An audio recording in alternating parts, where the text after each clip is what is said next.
Mark, 1 year since Governor Ron DeSantis signed a law placing these strict new rules on what books and media are available to public school students. So since then, school administrators, media specialists statewide, they've scrambled to review millions of books and material, being told to err on the side of caution with any titles that might be accused of breaching that law. News4Jax reporter Joe McLean sat down with a group of fourth graders who saw all of this play out firsthand and the questions they have now for the people who make the rules.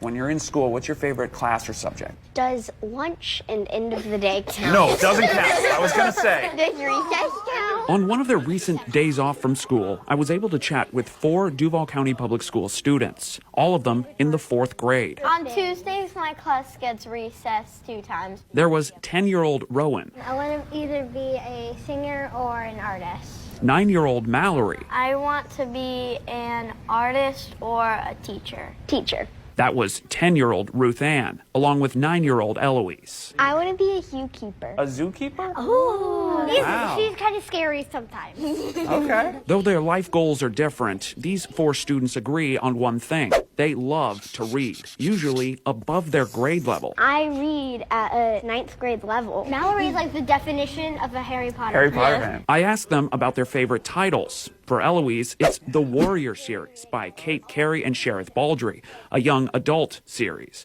For Ruth Ann, I like getting books from our library, which we can't do right now. But we do like I read like I Survived, which it's made up characters and they are in the Great World Disasters. that series by Lauren Tarshis narrates, from a fictional child's perspective, natural and man-made disasters, including the bombing of Pearl Harbor, the European invasion of the Nazis, the Battle of Gettysburg, and even the September 11th attacks. Serious topics written for young ages.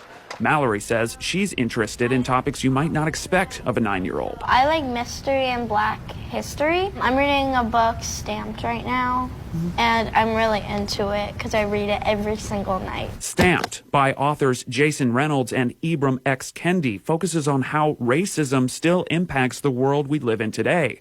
Again, this book is geared towards young adults.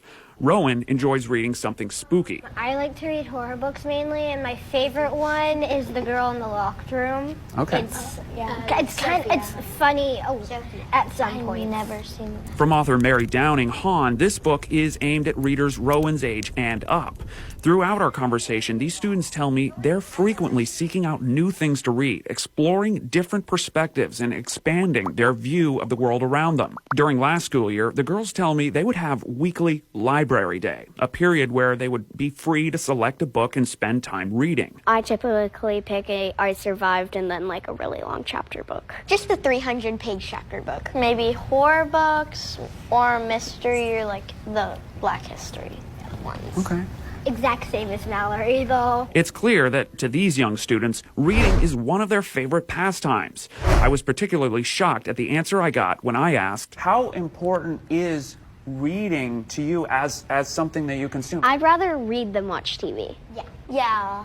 Basically. Not quite the same thing. Talk to me a little bit about what you've seen over the past couple of weeks and months this school year in the library. I noticed that a lot of the Black History books are being pulled. Yes. They've pulled like all the like award-winning books. Yeah. And you can look at a shelf and they've left us with Junie B. Jones, which personally is a 2nd grade level book for me. I don't know if we have any LGBTQ books in our thing, but if we did, they would be taking them away. Yeah. Ruth Ann said the library reading days they loved so much are different this year. Now we really can't find one that we like because either we've read it a million times or it's just too easy for us. They're having the family volunteers come and like take out so that they can review the books. The girls understand that many of these books may be back on the shelves soon. Duval County Public Schools has said it's working with fewer than 60 media specialists across a massive district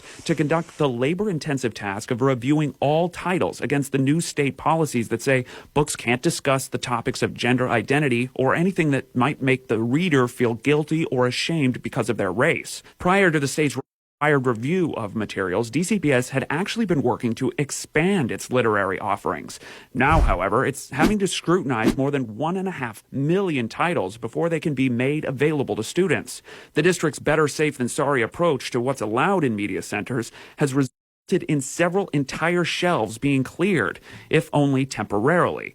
Still, when it happened over Christmas break, these students noticed. The first day, I got so mad I didn't talk at lunch, remember? Yes, I remember that vividly. The first thing I did is went to my 3rd grade reading teacher. She loved her books. I had to help take away a lot of the books.